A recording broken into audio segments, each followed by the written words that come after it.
আপনি কি কখনো ভেবেছেন বৈকুণ্ঠের স্বামী, সৃষ্টির পালনকর্তা ভগবান বিষ্ণু নিজস্ব ধাম ছেড়ে এক অসুর রাজার দারোয়ান হলেন কেন? এই গল্পটা শুধু এক অবতারের নয়, এটা এক প্রতিজ্ঞার, এক ছলের আর সেই ভক্তির গল্প যা স্বয়ং ভগবানকেও এক বন্ধনে বেঁধে ফেলেছিল। এই গল্পের শুরু হয় সেই রহস্য থেকে, যখন মা লক্ষ্মী নিজের স্বামীকে বৈকুণ্ঠে খুঁজে পাননি।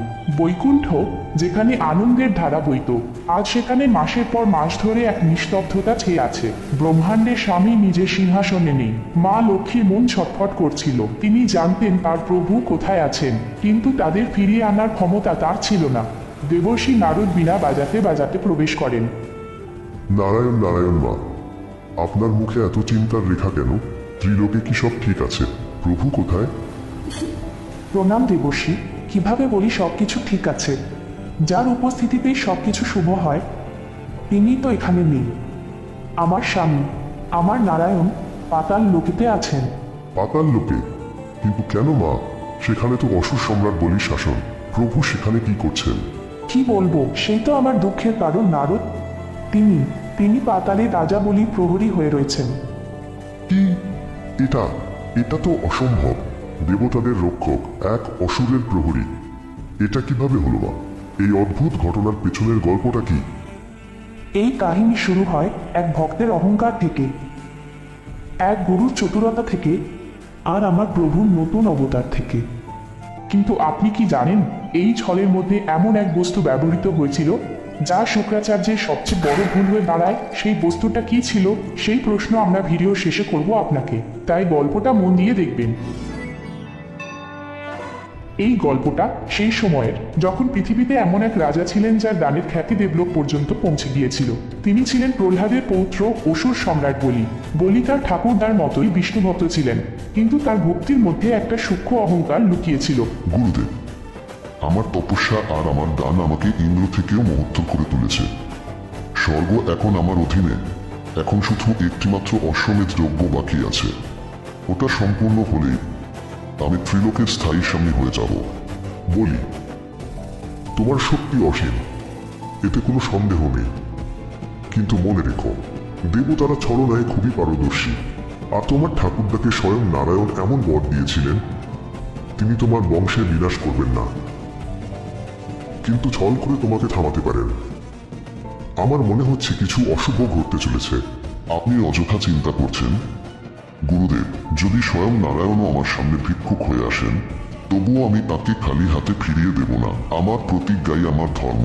যজ্ঞের প্রস্তুতি শুরু করুন। যখন বলি সেই মহাযজ্ঞ করছিলেন, ঠিক তখনই দরবারে প্রবেশ করলো এক ব্রাহ্মণ বামন, যিনি বিষ্ণুর পঞ্চম অবতার ছিলেন। মহারাজ, এক আশ্চর্য ব্রাহ্মণ কুমার ভিক্ষা নিতে এসেছেন। তার দীপ্তি দেখে মনে হচ্ছে যেন স্বয়ং সূর্যই মর্তে অবতীর্ণ হয়েছেন। আমার যজ্ঞের সময় এক ব্রাহ্মণের আগমন, এ তো আমার পরম সৌভাগ্য। তাকে সসম্মানে ভিতরে নিয়ে আসো। বামন রূপে বিষ্ণু ধীরে ধীরে হেঁটে বলির সিংহাসনের কাছে আসেন। তার শান্ত চোখে ছিল ব্রহ্মাণ্ডের গভীরতা। এক হাতে ছিল ছাতা আর অন্য হাতে ছিল পিতলের তৈরি এক ছোট ঝকঝকে কমণ্ডল। হে ব্রাহ্মণ কুমার, এই যজ্ঞে আপনাকে স্বাগত। আমি প্রহ্লাদের পৌত্র গাম্ভীর বলি, আপনাকে অভিবাদন জানাই। কি চান আপনি চেয়ে নিন। সোনা, রূপ, হাতি, ঘোড়া, কোনো গ্রাম। আজ আপনি যা চাইবেন তাই আপনি পাবেন। রাজন, আমি এক সাধারণ ব্রাহ্মণ। ধন সম্পদের প্রতি আমার কোনো লোভ নেই। আমার তো শুধু আমার সাধনার জন্য 3 পা জমি চাই, যা আমি আমার এই ছোট পায়ে মেপে নিতে পারি। 3 পা জমি? তাও এই ছোট্ট ছোট্ট পা দিয়ে? হে বালক, তুমি তো আমার দানের উপহাস করছো। আমি তো তোমাকে গোটা পৃথিবী দান করতে পারি। এমন কিছু চাও যা রাজা বলির মর্যাদার উপযুক্ত হয়। রাজন, সন্তুষ্টিতেই আসল সুখ লুকিয়ে আছে। অতিরিক্তের লালসা তো কোনো দিন শেষ হয় না। আমার শুধু 3 পা জমি চাই। এখন আপনার দেওয়া প্রতিজ্ঞা থেকে সরে যাবেন না যেন। বলি, থামো। আমার কথা বিশ্বাস করো। ও কোনো সাধারণ বালক নয়। ও স্বয়ং বিষ্ণু ছল করতে এসেছে। ও তোমার সব কিছু কেড়ে নেবে। তাকে কিছু দান করার প্রতিজ্ঞা করো না। গুরুদেব, যদি উনি স্বয়ং ভগবান বিষ্ণু হন, তাহলে এ তো আমার জীবনের সবচেয়ে বড় সৌভাগ্য যে আজ ভগবান আমার কাছে ভিক্ষা চাইতে এসেছেন। আর প্রতিজ্ঞা করে পিছু হটা এটা বলির ধর্ম নয়। যখন বলির সংকল্প নেওয়ার সময় এলো, তখন শুক্রাচার্য ভাবলেন, আরে, এই বলি তো প্রতিজ্ঞা করেই ফেলেছে। এখন তো সব শেষ হয়ে যাবে, ওকে থামাতেই হবে। হ্যাঁ, হ্যাঁ, আমি এই জলপাত্রের মধ্যে লুকিয়ে পড়ি। যদি জলই না বেরোয় তবে ওর সংকল্পও পূর্ণ হবে না। আমাকেই ওকে থামাতে হবে। যেই মাত্র বলি সংকল্প নেওয়ার জন্য জলপাত্র তুললেন, শুক্রাচার্য নিজের মায়া দিয়ে সূক্ষ্ম রূপ ধারণ করে জলপাত্রের নলের ভিতরে গিয়ে বসে পড়লেন, যাতে জল বাইরে বেরোতে না পারে। আরে, জল বেরোচ্ছে না কেন? বামুন সবকিছু বুঝতে পারছিলেন। তখনই তিনি হেসে উঠলেন, আর শুকনো ধারালো কুশঘাসের একটা তৃণ তুলে নিয়ে হেসে হেসে সেটি জলপাত্রের নলিতে ঢুকিয়ে দিলেন। কুশ ঘাসের ধারালো মুখ সোজা গিয়ে শুক্রাচার্যের এক চোখে বিঁধে তিনি যন্ত্রণায় কাতরাতে কাতরাতে বাইরে বেরিয়ে এলেন। তার একটি চোখ চিরতরে নষ্ট হয়ে গেল।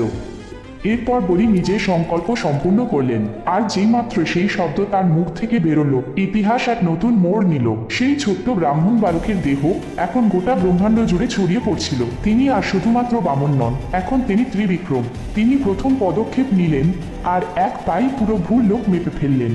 তিনি দ্বিতীয় পদক্ষেপ নিলেন আর দ্বিতীয় পায়ে তিনি পুরো দেবলোক থেকে ব্রহ্মলোক পর্যন্ত মেপে ফেললেন। বিরাট ভগবান বিষ্ণু বলির দিকে তাকান। বলি, তোমার দানের অনুযায়ী আমি 2 পায়ে পৃথিবী আর স্বর্গ মেপে নিয়েছি। এখন বলো, তোমার প্রতিজ্ঞা পূর্ণ করতে আমি তৃতীয় পা কোথায় রাখবো? বলির মুখ থেকে অহংকারের মুখোশ খুলে পড়েছে। সে হাঁটু গেড়ে বসে পড়ল এবং হাত জোর করে নিল। প্রভু, আপনি আমার কাছ থেকে আমার রাজ্য কেড়ে নিয়েছেন, স্বর্গ কেড়ে নিয়েছেন, কিন্তু আপনি আমার ভক্তিকে কেড়ে নিতে পারবেন না। প্রভু, আমার এই দেহ নশ্বর, যদি কিছু থেকে থাকে তবে সেটা আমার অহংকার। প্রভু, তৃতীয় পা রাখুন আমার এই অহংকারে ভরা মস্তকে, আর আমায় মুক্ত করে দিন। নারায়ণের ভক্তি তখনই পূর্ণ হয় যখন তাতে প্রেম থাকে আর থাকে স্মরণ। যদি এই কাহিনীটি আপনার মনে ভক্তির একটুকরো আলো জ্বালিয়ে দিয়ে থাকে, তাহলে ভিডিওটি অবশ্যই লাইক করুন আর কমেন্টে শুধু নারায়ণ নারায়ণও নয়, একটি ছোট্ট বার্তাও রেখে যান। হয়তো সেই বার্তাটি নারায়ণের চরণ পর্যন্ত পৌঁছে যাবে। প্রভু, আপনি আমায় সবকিছু দিয়েছেন, লোভ, যশ আর কৃপা, কিন্তু এখন আমি আপনাকে কেমন করে দর্শন করব? আমি চাইছেন প্রতিদিন আমি আপনার দর্শন পেতে পারি। অনুগ্রহ করে আমাকে এই এক আশীর্বাদ থেকে বঞ্চিত করবেন না। হে বলি, তোমার এই প্রার্থনাও আমি স্বীকার করছি। আমি স্বয়ং সুতল লোকে বসবাস করব, তোমার প্রহরী হয়ে, যাতে তুমি প্রতিদিন আমার দর্শন পেতে পারো। আর এইভাবেই এক ভক্তের প্রতিজ্ঞায় স্বয়ং ভগবানও বাধা পড়ে গেলেন। দেবশ্রী, তাহলে কি আমার স্বামীকে ফিরিয়ে আনার আর কোনো পথ নেই? তাকে কি চিরদিনের জন্য এক প্রহরী হয়েই থাকতে হবে? পথ আছে মা, প্রতিটি বন্ধন গাটার একটিতে করে সূত্র থাকে, কিন্তু তার জন্য আপনাকে সেই রাজার কাছে যেতে হবে, যিনি আপনার স্বামীকে বন্দী করে রেখেছেন, তবে এক দেবী হিসেবে নয়, বরং একজন বোনের রূপে। মা লক্ষ্মীর চোখে এক নতুন আশার আলো জ্বলে উঠল। তিনি এক সাধারণ নারীর বেশ ধরলেন আর রওনা দিলেন তার স্বামীকে ফিরে পাওয়ার উদ্দেশ্যে। দেবী, আপনি কে আর এভাবে কান্নাকাটি করছেন কেন? রাজন, আমি খুবই দুর্ভাগিনী। আজ রাখির পবিত্র দিন, কিন্তু আমার এমন কোনো ভাই নেই যার হাতে আমি এই রাখি বাঁধতে পারি। বোন, আজ থেকে আমায় তোমার ভাই ভাবো। দাও, আমার হাতে এই রাখির সুতো বেঁধে দাও। এরপর মা লক্ষ্মী রেশমের সুতোয় তৈরি এক সুন্দর রাখি রাজা বলির হাতে বেঁধে দিলেন। বোন, চাও, উপহারে কি চাই তোমার? আমি তোমার সব দুঃখ কষ্ট দূর করে দেব। দাতা, আমায় আমার স্বামীকে ফিরিয়ে দিন। এ কেমন লীলা আপনার প্রভু? যাকে আমি প্রতিদিন পাতালের দ্বারে দর্শন করি, যাকে আমি একজন ভক্তের মতো পূজা করি, আজ সেই আপনি একজন বোনের রূপে আমার সামনে দাঁড়িয়ে আছেন। আমার ধর্ম কি বলে এখন? একজন ভক্তের নিবেদন নাকি একজন ভাইয়ের প্রতিশ্রুতি? এক মুহূর্তের নীরবতার পর বলির মুখে এক শান্ত হাসি ফুটে ওঠে আর তিনি হাত জোর করে নেন। না, রাজা বলি হার মানতে পারে, কিন্তু এক ভাই নয়। মা, আপনি আমাকে ভাই বানিয়ে ধন্য করেছেন। আপনার স্বামী তো আপনারই, আপনি প্রভুকে নিজের সঙ্গে নিয়ে যেতে পারেন। রাজা বলি, আজ শ্রাবণ মাসের এই পূর্ণিমা ইতিহাসে রাখি বন্ধন নামে পরিচিত হবে। এই উৎসব ভাই বোনের পবিত্র ভালোবাসা আর প্রতিশ্রুতির প্রতীক হয়ে থাকবে। বন্ধুরা, তোমরা পুরো গল্পটা শুনেছ, তো চলুন এখন সময় এসেছে আপনার স্মৃতিশক্তিকে একটু পরীক্ষা করার। প্রশ্ন: শুক্রাচার্যকে অন্ধ করার জন্য ভগবান বামন জলপাত্রে কোন বস্তু ব্যবহার করেছিলেন? এ, নিজের আঙুল, বি, একটি পাথর, সি, কুশ ঘাসের একটি তৃণ, ডি, একটি সোনার শলাকা। সঠিক উত্তর নিচে কমেন্ট করুন আর হয়ে উঠুন কুইজ চ্যাম্পিয়ন। হতে পারে পরের গল্পে নেওয়া হবে আপনার নাম।